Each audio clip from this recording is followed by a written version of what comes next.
ഇഡ്ഡലി സാമ്പാർ ഉണ്ടാക്കാൻ പോവാണ്. അതിന് വേണ്ടിയിട്ട് ഒരു ഉള്ളി, തക്കാളി, ക്യാരറ്റ് വേണമെന്നുണ്ടെങ്കിൽ ഇട്ടാൽ മതി, പച്ചമുളക്, ഉള്ളി, വെളുത്തുള്ളി, ഒരു കഷ്ണം ഇഞ്ചി, കുറച്ച് കൊത്തമല്ലിയുടെ ഇല, കുറച്ച് പരിപ്പ്, കായം കുറച്ച്, എല്ലാം ഞാൻ അരിഞ്ഞെടുത്ത് വന്നിട്ടുണ്ട്.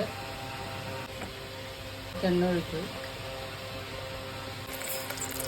ഒരു ഉണങ്ങിയ മുളകിടുക. പൊട്ടി വരുമ്പോൾ അരിഞ്ഞ് വെച്ചിരിക്കുന്ന പച്ചക്കറി ഇടുക.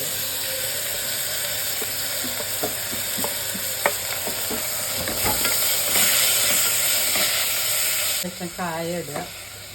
അപ്പോൾ പരിപ്പ് ചേർക്കുക.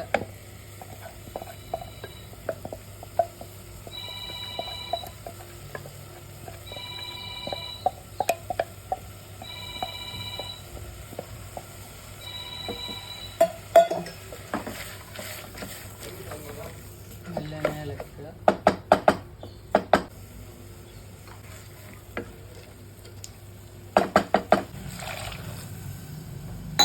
കുക്കർ മൂടി വയ്ക്കുക.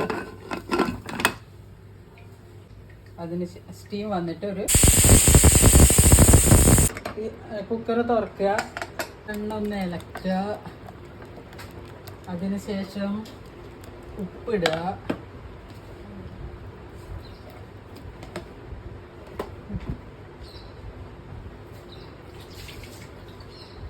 ഉപ്പിട്ടിട്ട് നല്ലോണം ഒന്ന് ഇളക്കുക.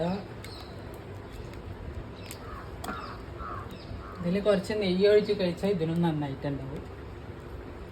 പക്ഷെ ഇത് ഇഡ്ഡലിക്ക് മാത്രമേ പറ്റുള്ളൂ. കുറച്ച് കൊത്തമല്ലിയുടെ ഇലയിട്ട് എടുത്താൽ നമ്മുടെ ഇഡ്ഡലി സാമ്പാർ റെഡി. ഓക്കെ, ഒന്ന് ഉണ്ടാക്കി നോക്കിക്കോളൂ എല്ലാവരും. നല്ല ടേസ്റ്റാണ് ഇഡ്ഡലിക്ക് ഇത്.